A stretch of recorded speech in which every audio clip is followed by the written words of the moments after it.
জানিয়ে দিব এই মুহূর্তে আমাদের হাতে এসেছে বাংলাদেশের গুরুত্বপূর্ণ আপডেট সংবাদের শিরোনাম। শুরুতেই থাকছে একটা চাঞ্চল্যকর প্রতিবেদন। আমেরিকার চাপ, দিল্লির ইঙ্গিত, ইউনূসের নীরবতা।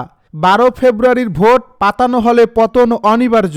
এ নিয়ে থাকবে আমাদের একটা বিস্তারিত প্রতিবেদন, তাই সম্পূর্ণ ভিডিও জুড়ে আমাদের সাথেই থাকুন।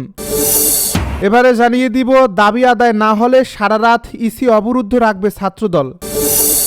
এদিকে হাসনাত আবদুল্লাহর আসনে বিএনপি প্রার্থীর মনোনয়ন বাতিল। সব শেষে জানিয়ে দিব, ভিপি নূরের আসনে বিএনপির কমিটি বিলুপ্ত ঘোষণা।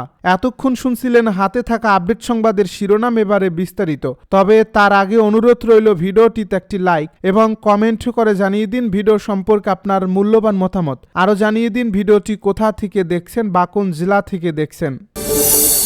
আমেরিকার চাপ, দিল্লির ইঙ্গিত, ইউনূসের নীরবতা। 12 ফেব্রুয়ারির ভোট পাতানো হলে পতন অনিবার্য। ডক্টর মোহাম্মদ ইউনূসের সঙ্গে সাম্প্রতিক সময়ে কয়েকজন মার্কিন কূটনীতিকের সাক্ষাৎকে কেন্দ্র করে বাংলাদেশি রাজনীতিতে যে আলোচনা, সন্দেহ, প্রত্যাশা ও আশঙ্কার নতুন ঢেউ তৈরি হয়েছে, সেটি মূলত তথ্যের অভাব থেকে জন্ম নেওয়া ন্যারেটিভের ফল। এই বৈঠকে ঠিক কী কথা হয়েছে তা নিশ্চিতভাবে কেউ জানে না, কারণ সংশ্লিষ্ট দপ্তর থেকে আনুষ্ঠানিক কোনো বক্তব্য আসেনি। কিন্তু বাংলাদেশের রাজনীতিতে বাস্তবতা হলো, যেখানে তথ্য থাকে না সেখানে কল্পনা ঢুকে পড়ে, আর সেই কল্পনাকে শক্ত ভিত্তি দেওয়ার কাজটি করে সামাজিক যোগাযোগ মাধ্যম। বিশেষ করে যারা ক্ষমতাচ্যুত আওয়ামী লীগের পক্ষে সক্রিয়ভাবে কন্টেন্ট তৈরি করছেন, তারা এই বৈঠককে ব্যবহার করছেন একটি নির্দিষ্ট গল্প দাঁড় করানোর জন্য, যেন আন্তর্জাতিক শক্তিগুলো ডক্টর ইউনূসের উপর চাপ দিচ্ছে, যেন আওয়ামী লীগের সঙ্গে কোনো না কোনোভাবে সমঝোতার পথে হাঁটা যায়, কিংবা যেন এটি তথাকথিত ইনক্লুসিভ নির্বাচনের নামে পুরনো ক্ষমতার কাঠামোকে পুনর্বাসনের সুযোগ তৈরি করা যায়। অন্যদিকে যারা দীর্ঘ সময় ধরে আওয়ামী লীগ বিরোধী কন্টেন্ট তৈরি করতেন, তাদের বড় একটি অংশ এখন নিজেদের অভ্যন্তরীণ দ্বন্দ্বে, দলীয় হিসাব নিকাশ এবং পারস্পরিক আক্রমণে এতটাই ব্যস্ত যে সামাজিক যোগাযোগ মাধ্যম আওয়ামী লীগের বিরুদ্ধে আগের মতো ধারাবাহিক চাপ আর তৈরি করা হচ্ছে না। এবং তারা একই সঙ্গে ডাক্তার ইউনূস, জামায়াতে ইসলামী, এনসিপি, এমনকি জুলাই আগস্টের গণ আন্দোলনে নিয়েও ভিন্ন ভিন্ন ন্যারেটিভ ছড়িয়ে দিচ্ছে।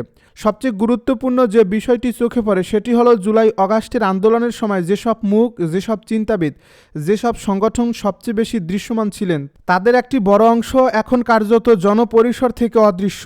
এক মাসেও ফরহাদ মাঝহারকে নিয়ে কোনো বড় বক্তব্য বা আলোচনা দেখা যায়নি। নাহিদ ইসলাম এনসিপি গঠন করার পর তাকে ঘিরে যে উত্তেজনা তৈরি হয়েছিল, সেটিও দ্রুত ফিকে হয়ে গেছে। মাহফুজ আলম ও আসিফ মাহমুদ, সজীব ভুঁইয়ার মতো ব্যক্তিরা, যারা একসময় একাধিক মন্ত্রণালয়ের উপর প্রভাব বিস্তার করেছিলেন, তারা নির্বাচন সামনে আসতেই ক্ষমতার কেন্দ্র থেকে ছিটকে পড়েছেন এবং রাজনীতির নির্মম বাস্তবতার মুখোমুখি হয়েছেন। এই অভিজ্ঞতা নতুন নয়, কিন্তু প্রতিবারই এটি প্রমাণ করে সরকারি পৃষ্ঠপোষকতায় গড়ে ওঠা রাজনৈতিক অবস্থান আর সরাসরি নির্বাচনী মাঠের রাজনীতি এক জিনিস নয়। নির্বাচনের মাঠে নামলে বোঝা যায় রাজনীতি কতটা কঠিন, কতটা নির্দয় এবং কতটা আপোষহীন। এই বাস্তবতার ভেতরেই বিএনপির অবস্থানও ধীরে ধীরে এক নতুন রূপ নিচ্ছে।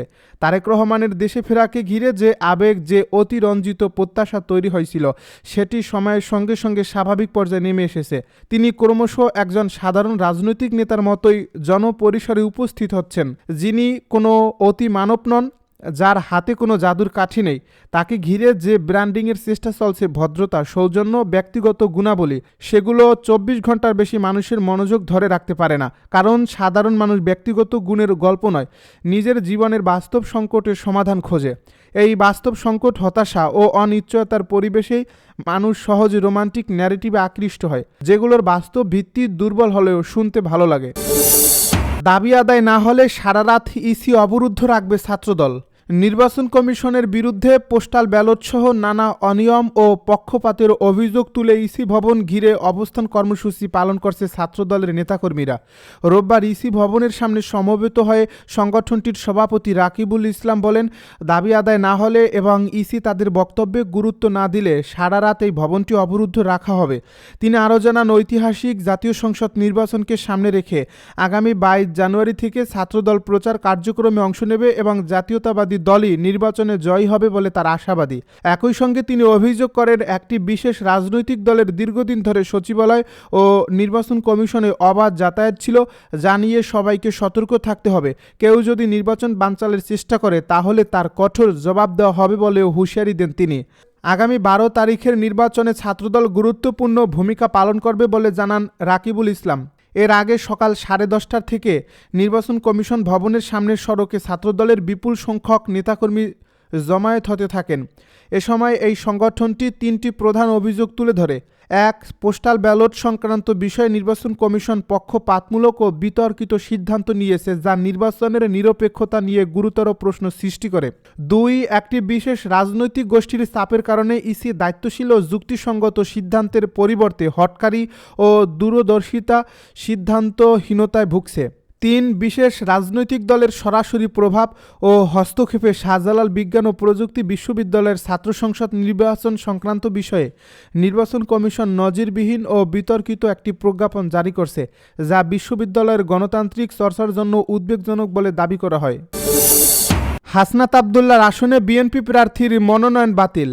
কুমিল্লা 4 আসনে বাংলাদেশ জাতীয়তাবাদী দলের প্রার্থী মঞ্জুরুল আহসান মুন্সির মনোনয়নপত্র বাতিল ঘোষণা করেছে নির্বাচন কমিশন।